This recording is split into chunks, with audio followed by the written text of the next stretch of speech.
ప్రకాశం జిల్లా ఒంగోలు రిమ్స్లో వైద్యుల సిబ్బంది నిర్లక్ష్యం వెలుగు చూసింది. రాత్రి 10 గంటలకే ఎమర్జెన్సీ వార్డులో అందుబాటులో ఉండని పరిస్థితి కనిపిస్తుంది. వార్డులో కేవలం రోగులు మాత్రమే కనిపిస్తున్నారు.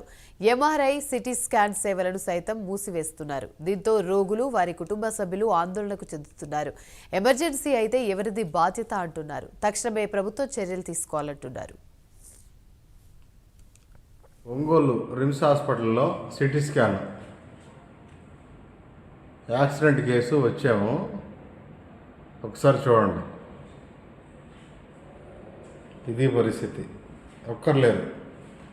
సేమ్ ఇలాగ ఇక్కడ చూడండి, ఎవరు లేరు. ఇక్కడ కూడా చూడండి,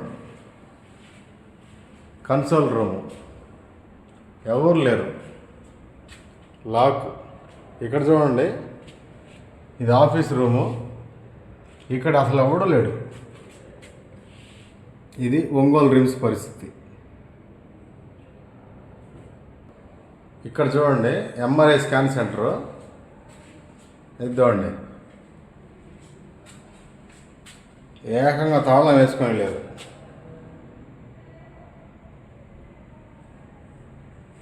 ఇది ఇక్కడ పరిస్థితి. పెద్దగా గొప్పగా చెప్పుకునే ఒంగోలు రిమ్స్ ఒక్కసారి చూడండి.